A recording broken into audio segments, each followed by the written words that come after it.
Ok, hoy quiero compartirles una enseñanza que es la segunda parte. Quiero sondear un poco. ¿Cuántos estuvieron hace como 22 días, creo que fue? Pero ustedes son clientes frecuentes. Los demás me imagino que estaban orando y en la playa. Bueno, estuvimos hablando de lo que son las más grandes batallas. Hoy vamos a hacer un pequeño resumen, al principio, para poder luego adentrarnos en lo que el Señor quiere para nosotros hoy. Pero dispongamos nuestro corazón, vamos a poner este tiempo delante de la presencia de Dios y vamos a orar. Padre,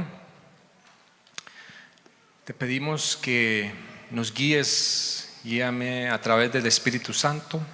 Señor, especialmente en esta mañana te pido que uses tu palabra, el peso de tu palabra la uses con poder para poder llegar a los corazones de todos los que estamos acá y los que están viendo la transmisión.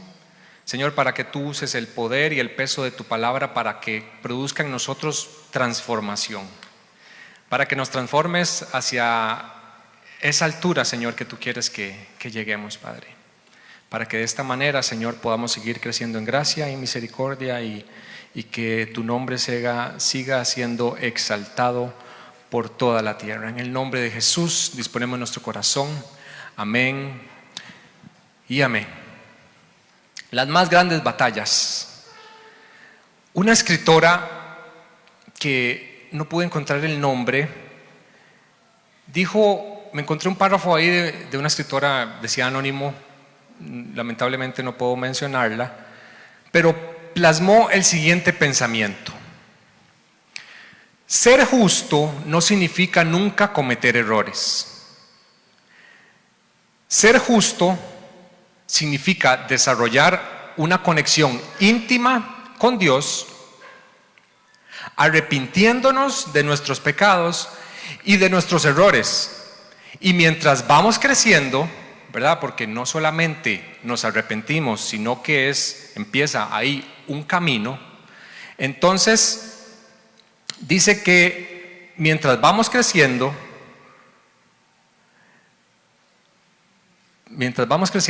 se cortó ahí, vamos a poder ayudar a otros a levantarse en ese mismo crecimiento. Y creo que mejor no pudo haber encapsulado la definición de lo que es ser un cristiano.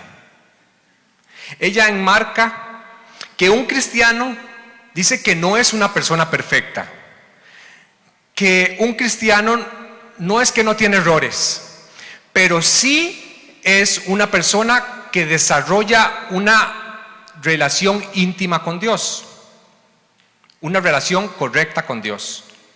Y que cuando falla, no dice que no falla, pero que cuando falla, rápidamente se levanta, se sacude, se arrepiente y siempre está dispuesto a levantar a otros. Amén. No es que nunca comete errores, no es que nunca deja de equivocarse. Todo cristiano, toda persona que profesa ser cristiano debe saber que está expuesto a tener caídas espirituales. Nadie está exento. No importa la formación que usted tenga, no importa la madurez que usted tenga, no importa el recorrido que usted tenga, el tiempo de estar acá en la iglesia, nadie está exento a caídas. ¿Qué fue lo que le dijo el apóstol Pablo a la iglesia en una de sus cartas? El que piense que esté firme, cuide de no caer. El apóstol Pablo no es que lo está ofendiendo a usted, no es que me está ofendiendo a mí, ni yo traigo esto para ofender a nadie. El apóstol Pablo está diciendo una realidad. Simplemente él quiere hacernos conscientes de una realidad que vivimos espiritualmente. ¿De cuál realidad? de la realidad de que vivimos nosotros como cristianos diariamente en un campo de batalla espiritual. Eso no lo podemos ignorar. Y que en medio de ese campo de batalla espiritual, todos, nadie está exento a tener caídas en medio de la guerra. Pero gracias a la Biblia, gracias a la palabra de Dios, que nos viene a alertar, nos viene a advertir, pero también la Biblia nos da herramientas para que podamos hacerle frente a esto y no quedemos desarmados. Para levantarnos si hemos caído y para prevenir. Oiga lo que le estoy diciendo. Para levantarnos si hemos caído y si no hemos caído aún, para prevenir.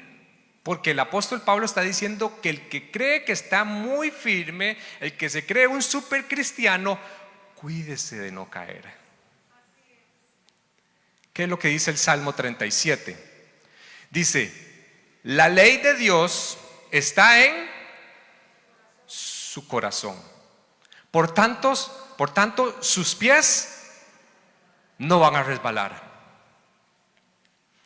Aquí entonces nos damos cuenta de que la Biblia nos hace ver que tampoco está bien entrar en círculos viciosos en que nos caemos, nos levantamos, nos caemos, nos levantamos. Yo me caigo, tú me levantas, tú te caes, yo te levanto, y estar en eso un juego, estirando la gracia de que me levanto en el mismo error, me caigo en el mismo error una y otra vez.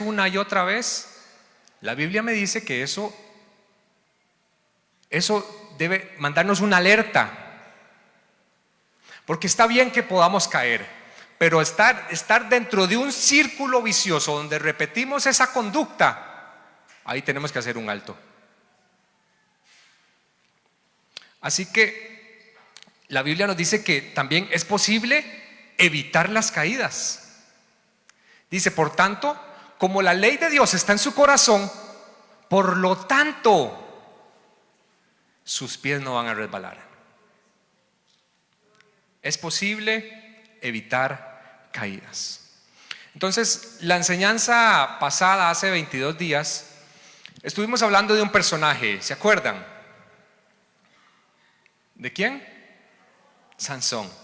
Usamos la vida de este hombre para hablar y ejemplificar lo que son, cómo un cristiano puede tener caídas espirituales. Porque la vida de Sansón, de primera instancia, pareciera una contradicción. ¿Por qué? Porque Sansón no dejó de ser un hombre de fe. Algunos me están viendo raro. Porque si usted ve la vida de Sansón, está como en 4 capítulos. La mayoría de veces lo que pareciera como que profundiza es en las caídas, ¿cierto? En las metidas de pata.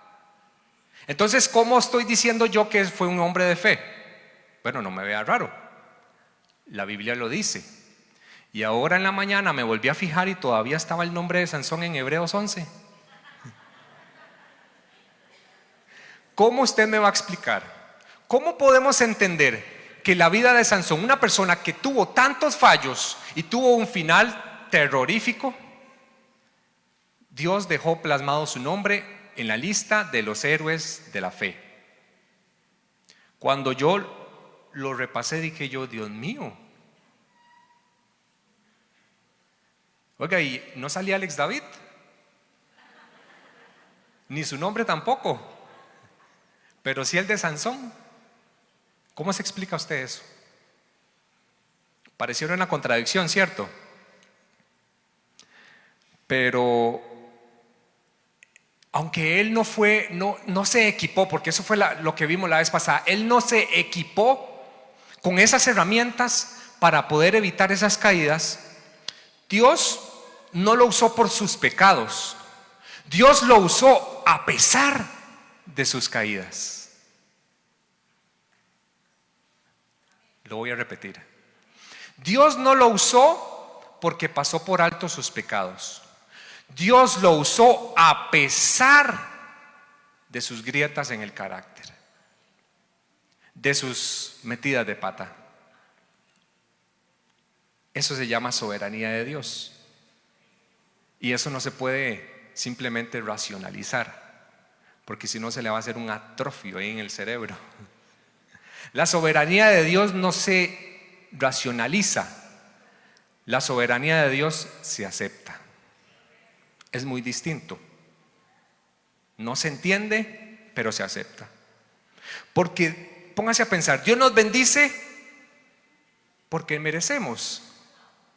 ¿Se cree usted demasiado carga como para haber obtenido todo lo que tiene hasta ahora? Entonces, si es así, Dios, ¿por qué nos bendice? Dios nos bendice a pesar de que fallamos. Dios nos bendice a pesar de las metidas de pata. Dios nos bendice a pesar de los fracasos. El Señor nos bendice a pesar de nuestras debilidades. ¿Por qué? No es que Dios apruebe el pecado. No es que Dios esté aprobando el pecado, sino que Él es grande en misericordia y grande en amor. Eso es todo.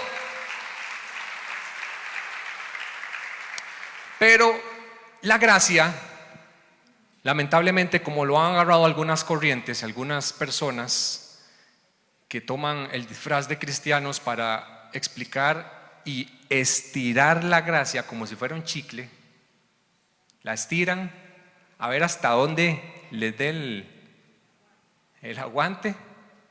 La gracia no es una licencia para pecar. La gracia es simplemente un acto soberano, pero Dios demanda de nosotros algo. Posiblemente usted ha escuchado a alguien, yo he escuchado muchos testimonios.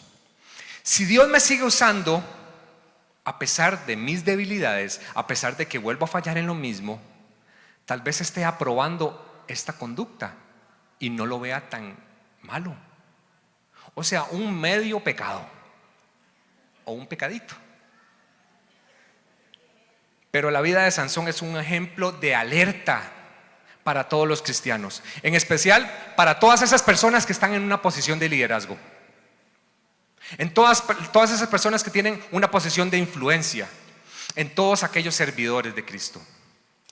La vida de Sansón es una voz de alerta para esta generación. Es una voz de alerta, porque la gracia te abraza y te da una oportunidad. Pero llega un momento donde la gracia misma tiene que ponerte y descubrirte. ¿Para qué? No para exponerte, sino para salvarte. Porque sin santidad, dice la Biblia, nadie verá a Dios. Entonces, como estamos en medio de una guerra, estamos en medio de una guerra espiritual. Tal vez muchos no están conscientes. Hay una guerra espiritual externa y hay una guerra espiritual interna. Y Dios de esta misma forma quiere evitarnos caer. Por eso debemos estar evaluando ciertos factores para que esos factores que son fundamentales en la vida del cristiano, que pueden determinar nuestra conducta a la hora de estar expuestos a una tentación o a una caída espiritual. Entonces, usted posiblemente se esté preguntando, bueno, pero entonces, ¿cómo es que se hace? Bueno, yo pensé que nunca me iba a preguntar. Yo ya estaba viendo la hora y dije, ya salimos tarde. Ya estaba preocupado. Habiendo entendido esto, Dios nos quiere alertar. Dios quiere cuidarnos y prevenirnos caídas espirituales. Entonces, veamos cómo la Biblia nos da esas herramientas para alimentarnos y no quedar desarmados. Número 1, para los que toman nota, debemos evaluar nuestras conversaciones. ¿Qué dice Timoteo? Primera de Timoteo dice Pablo: no se dejen engañar, las malas conversaciones corrompen las buenas costumbres. Las malas conversaciones, hay otras traducciones que posiblemente usted esté viendo ahí en su Biblia, dice las malas compañías. Esa palabra se puede traducir las malas asociaciones. Todo el que usted asocia a algo íntimo, algo laboral, algo lo que sea.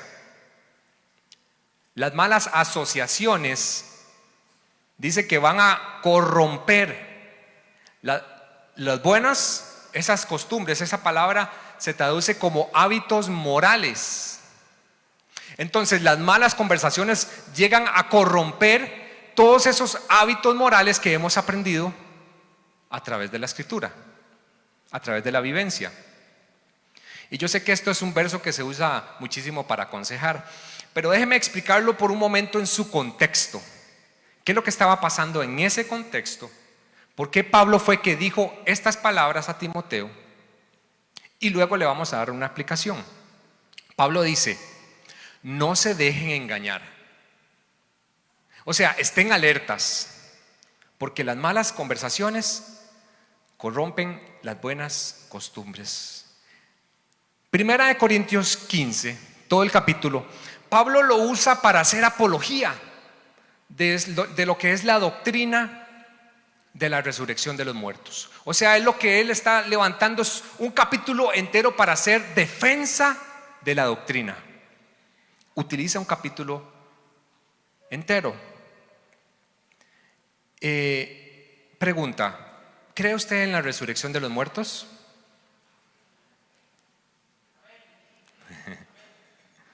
Amén. Porque si usted no cree, estamos en un serio problema. ¿Qué problema?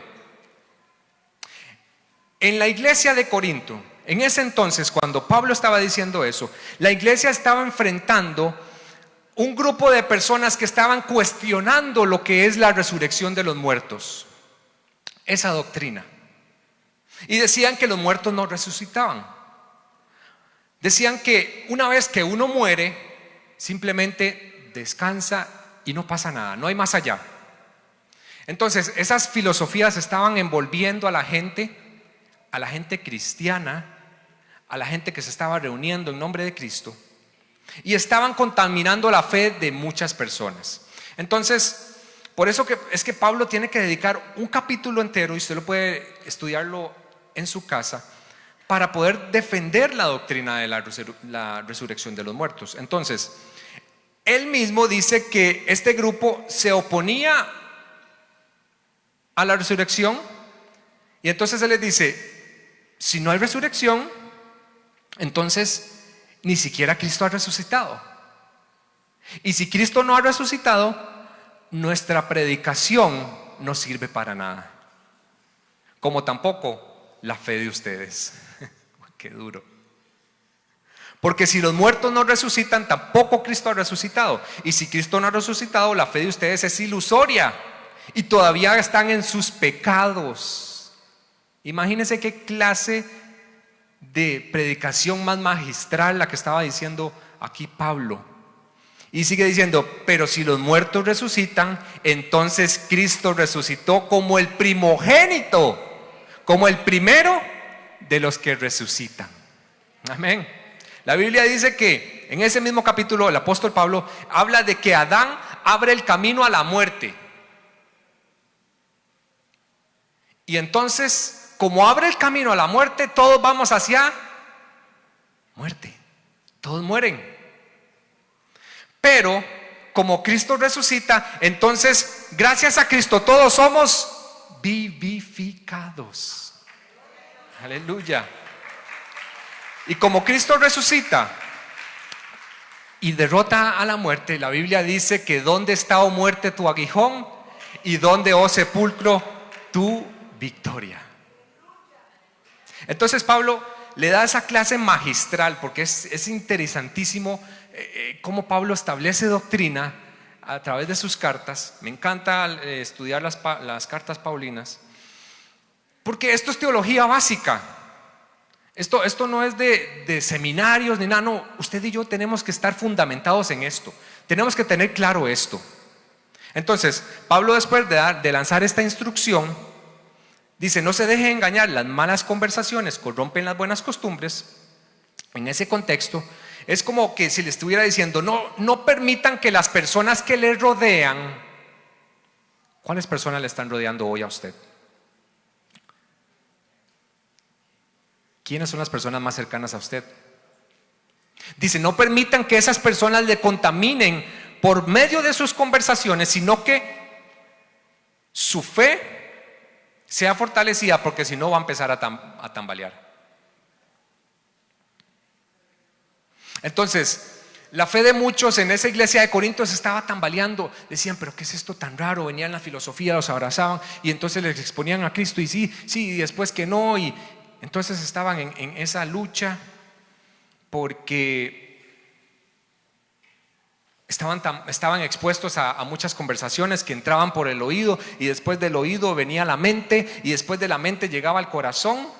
Y entonces Pablo estaba viendo esa crisis de fe. Y cuando Pablo los exhorta para que no desviaran sus corazones, porque la doctrina de la salvación, las doctrinas de la salvación no son negociables. Hay cosas con las que usted puede negociar. Usted puede negociar ir y hablar sin corbata, en tenis. Eso no importa. Eso no lo va a hacer a usted más espiritual. Usted puede ir a predicar sin traje entero. Si a usted le molesta eso, hay un poquito de religiosidad dentro de usted. Pero hay doctrinas que son básicas, que no se negocian. Las doctrinas de salvación.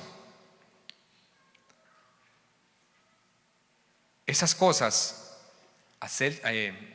determinan si usted va a ser salvo o no. No si yo vengo con corbata, no si yo vengo con zapatos de vestir. Las doctrinas de salvación están puestas para que no se negocien. Pablo está diciendo, a la gente entonces ámela.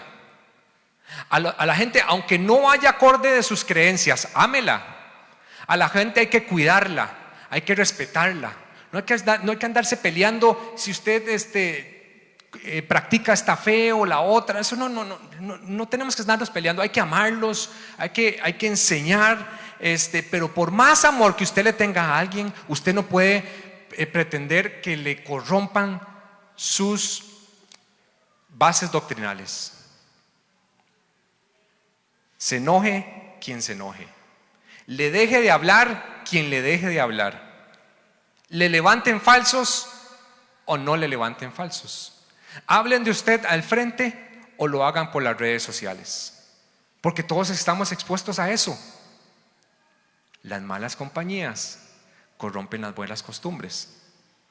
Nadie tiene que influenciar tus principios cristianos, porque las conversaciones pueden ya sea edificar o destruir, pueden levantar o hacerte caer, pueden contribuir o pueden simplemente destruirte. Entonces Pablo con esto nos está diciendo que inmediatamente corte, no le dé largas, corte esas conversaciones. Obviamente Dios nos ha llamado también a ser pacificadores. Entonces no puede usted llegar y respetar a alguien porque simplemente va a cortar una conversación o simplemente va a cortar una amistad. El respeto siempre tiene que estar de primero. Usted tiene que adquirir sabiduría para empezar a tomar decisiones en su vida por todas las personas que le rodean, con respeto, poniendo límites, con humildad, pero con respeto, pero siendo tajantes. Porque vea, yo veo muchas publicaciones, muchas cosas en las redes sociales, y a veces parecieran cosas buenas, pero son verdades torcidas. Tuercen la verdad. ¿Para qué? Para engañar tu mente y luego que tu mente engañe tu corazón. Por eso necesitamos estar firmes en el conocimiento de la palabra.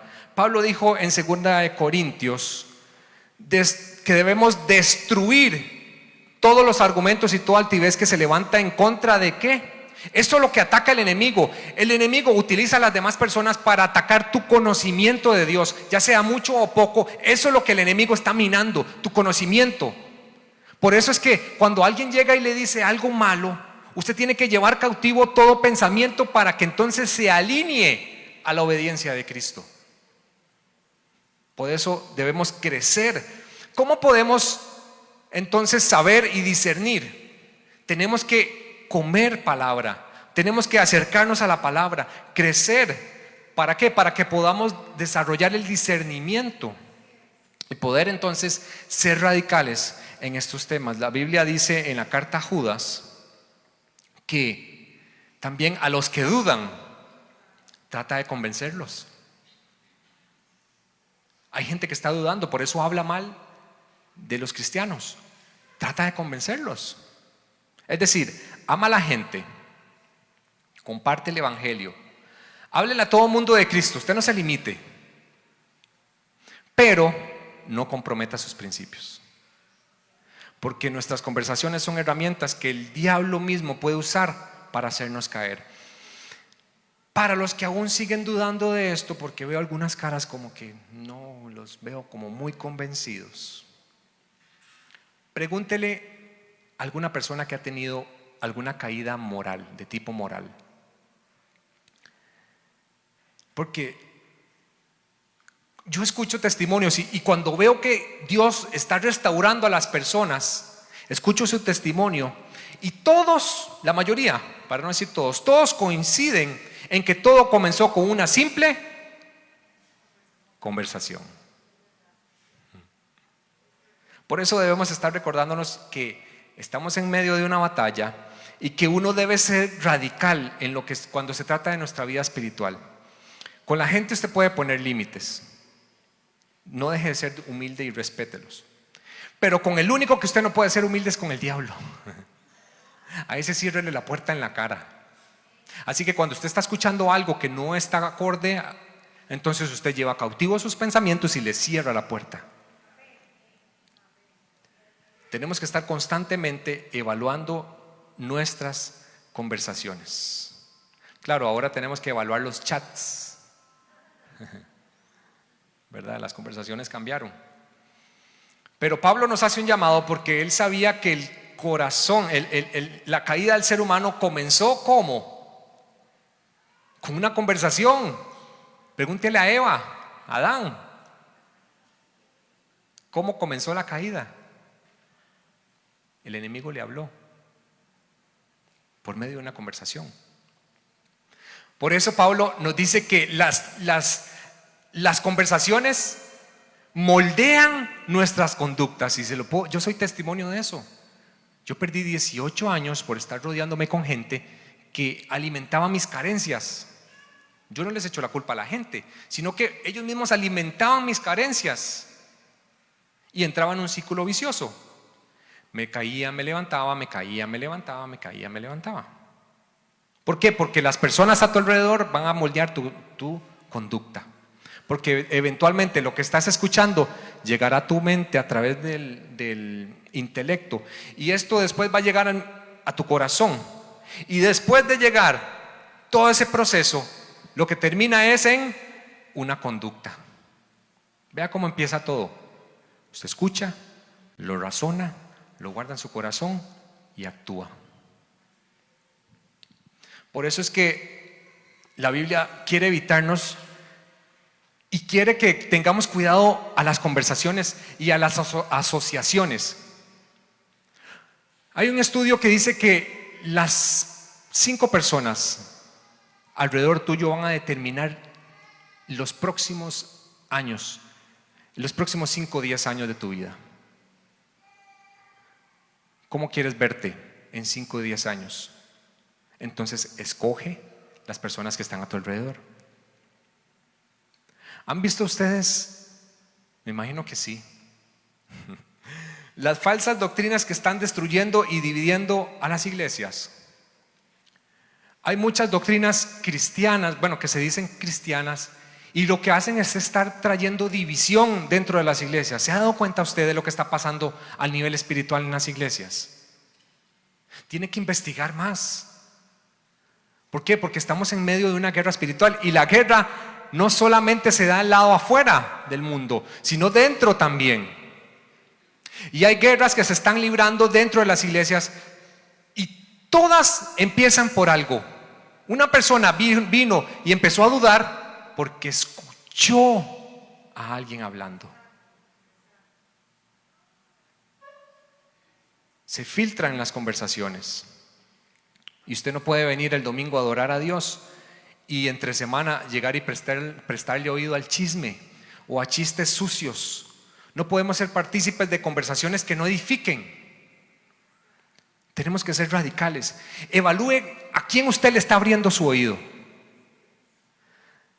No le estoy diciendo que se meta en una burbuja y no le hable a la gente. No. Tenemos que ir a hablarle de Cristo a todos. No es que usted solamente se rodee con el pastor.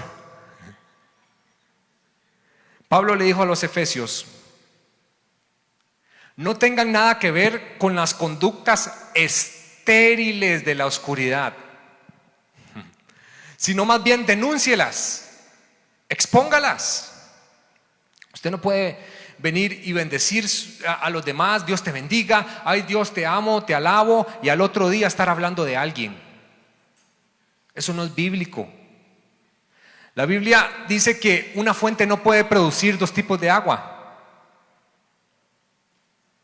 No se sienta ofendido con esto, pero la Biblia muchas veces tiene que golpearnos y tiene que exhortarnos, porque cuando el enemigo venga, y va a venir, y no te estoy echando la sal como dicen, hay que reprender toda obra de las tinieblas, pero cuando el enemigo venga, sabes que no va a tener misericordia de ti.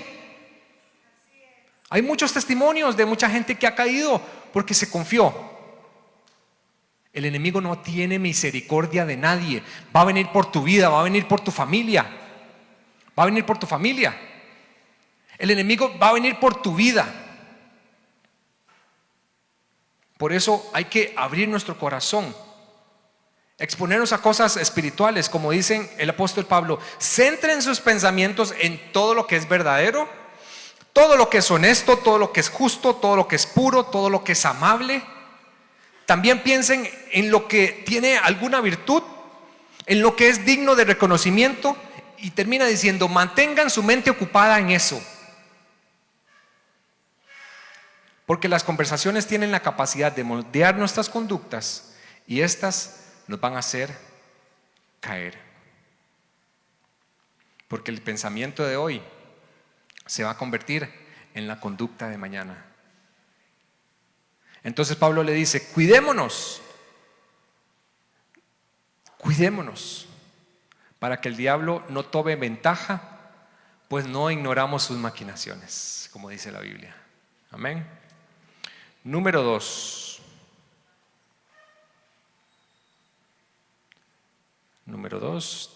Dice: como cristianos debemos, tranquilos, son solamente 13 puntos. Les prometo que a las 3 de la tarde vamos a estar saliendo. Debemos evaluar nuestra fidelidad.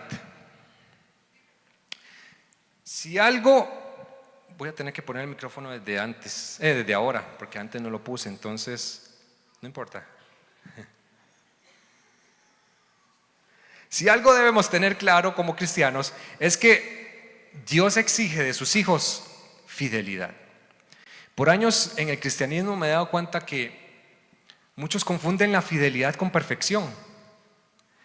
Y muchos piensan que fidelidad es simplemente ser un cristiano perfecto, es no fallar. Obviamente esto es un error muy grave, porque esto ha alejado a muchas personas de la iglesia. Dios sí exige fidelidad, pero como dijo un teólogo alemán, Dietrich Bonhoeffer, dice que del siglo pasado, dice que el evangelio que muchos predican hoy es un evangelio de gracia barata. Wow. Él escribe un libro que se llama El costo del discipulado. Es un poco pesado, ¿verdad? Pero no me vea raro, yo no fui el que lo dije, fue él. Muchos hoy están hablando, están viviendo y están predicando un evangelio que se llama gracia barata.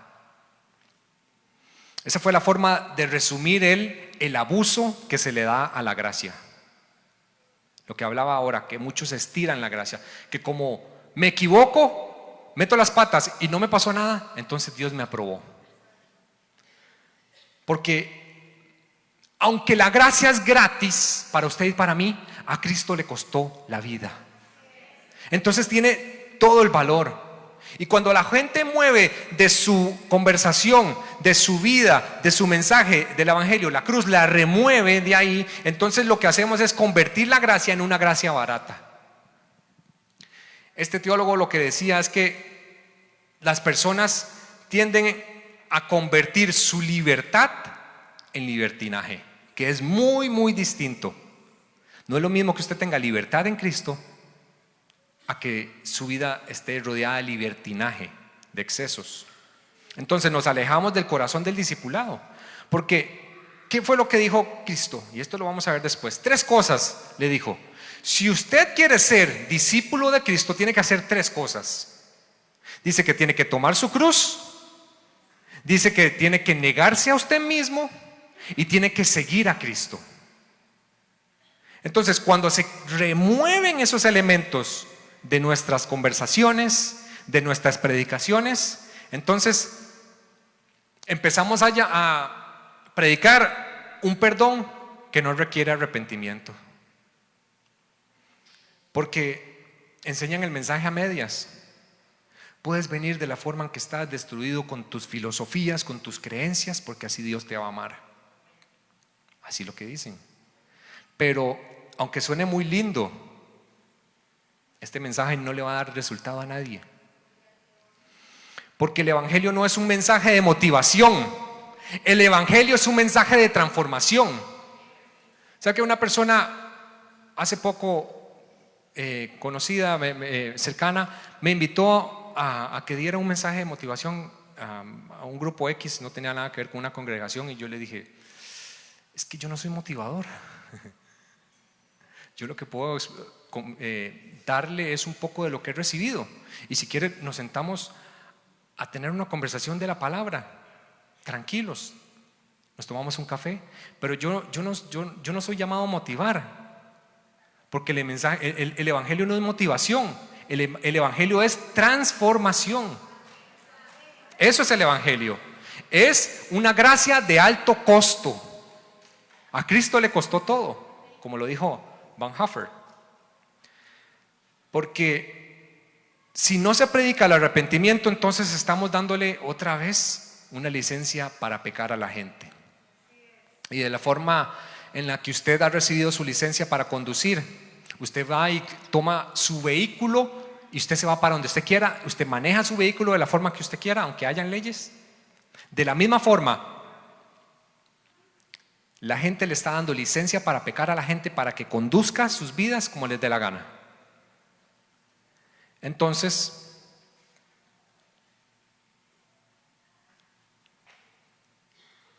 acá siempre hemos predicado la gracia. En esta iglesia siempre se predica la gracia, pero predicamos que la única forma de que experimentemos el perdón de nuestros pecados es por medio del arrepentimiento. No hay otro camino. Por eso la iglesia primitiva, ¿qué era lo que predicaba? Y gritaban, arrepiéntanse y conviértanse a Dios de sus pecados, para que sus pecados sean perdonados. Y no es que le decían, ay hermanito, arrepiéntase, por favor. No, la esencia del evangelio es transformación. Y esto no es leganismo ni fanatismo, no es que ya me hice un legalista. No, esto es evangelio 1.1. Este es el inicio de todo. Esta es la base.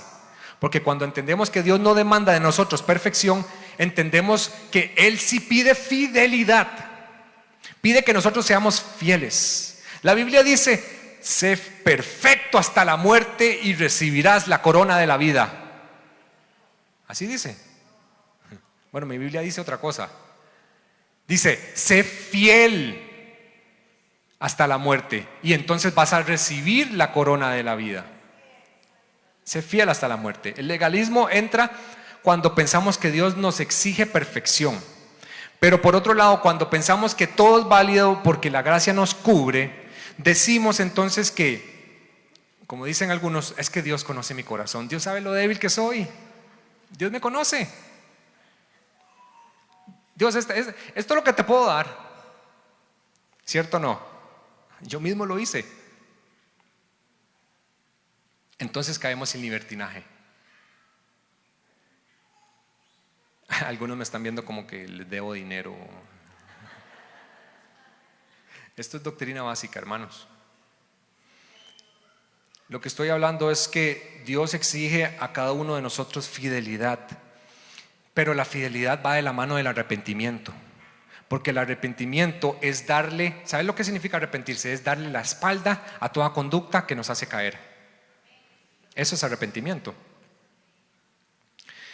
El mensaje de la gracia puede resumirse por medio de un pasaje.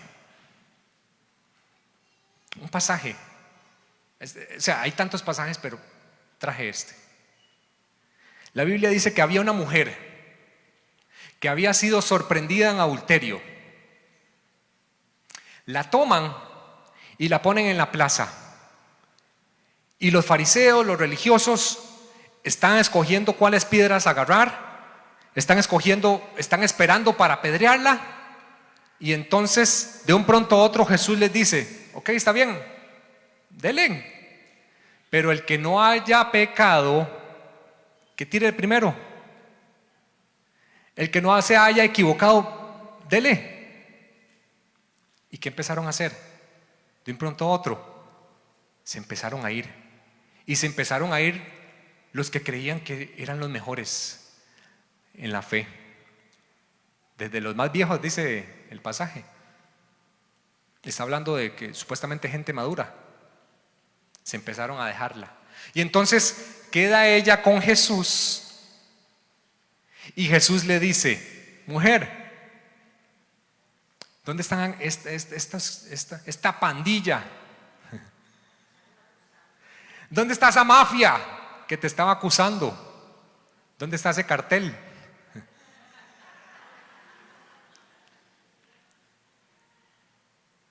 ¿Dónde están aquellas personas que te estaban señalando tu error?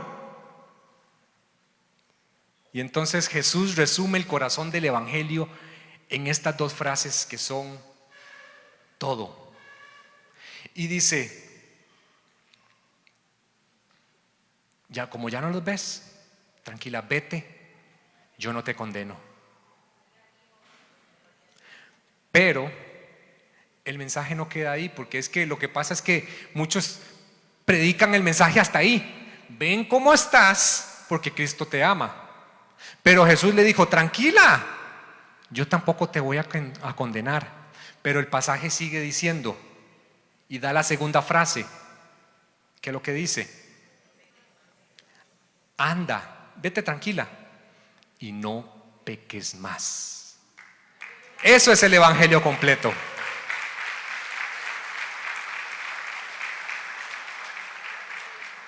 Yo no te condeno, pero ya no lo hagas más. Yo te abrazo con mi gracia, pero ya no insistas en eso. No lo busques. Jesús está diciendo: cambia tu estilo de vida. Cambia las personas que te rodean. Cambia todo aquello que no te suma. Cambia tus malos hábitos, las conversaciones que no te edifican. Cambia tu forma de pensar, pero vete y no peques más. No lo vuelvas a hacer. Aléjate de todo aquello que te hace caer espiritualmente. Y acá es donde entra la fidelidad. Pero la estrategia del enemigo es que usted confunda la fidelidad con perfección. Por eso es que muchos fracasan tratando de ser discípulos de Dios, de Jesús.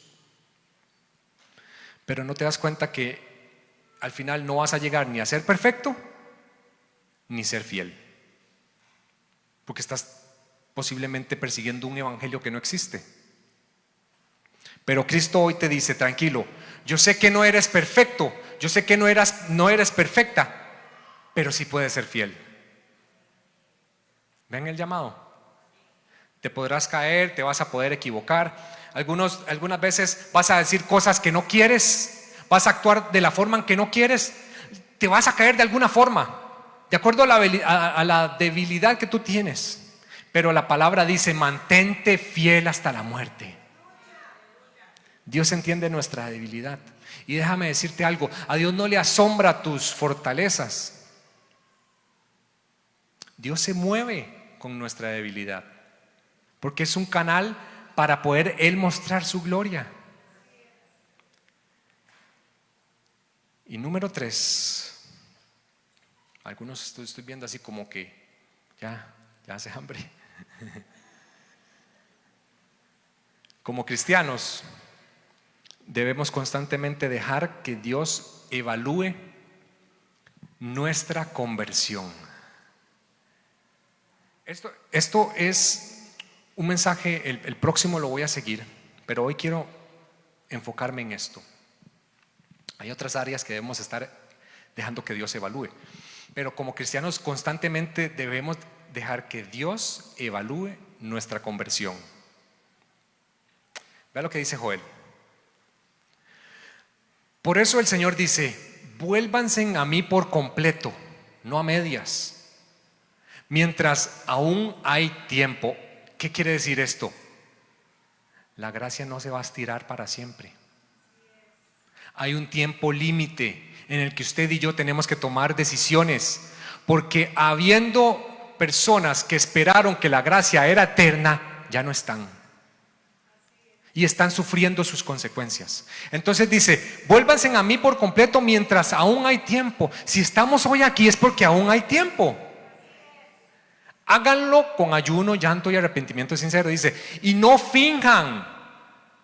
O sea, es que esto es algo que no se puede fingir.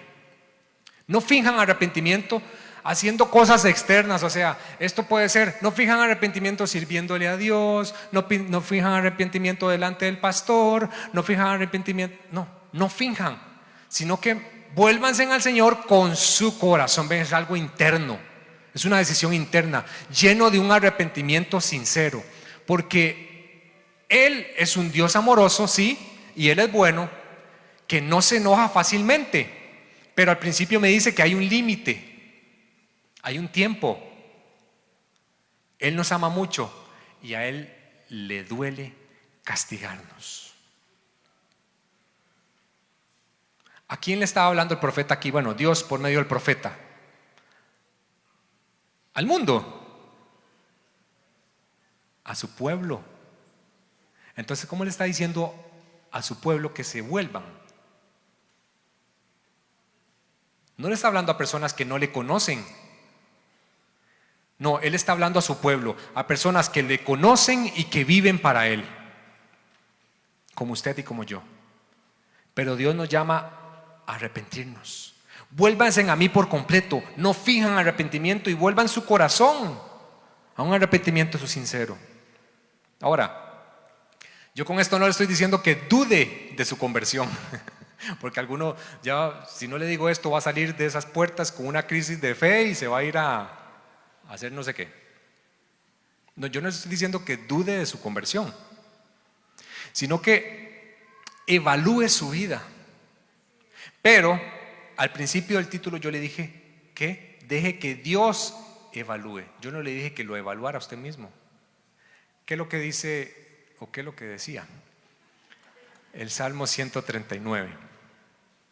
¿Qué es lo que dice el Salmo 139? Mientras que las personas de la ficha 31 y 28 pasan por su niño inquieto.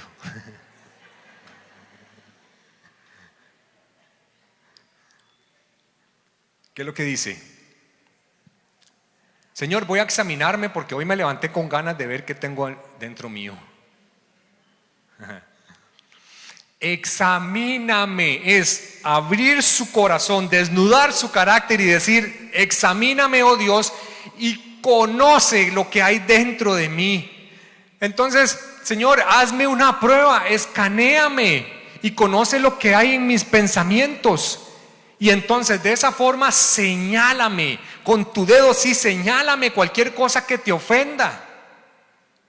Y entonces guíame por el camino de la vida eterna.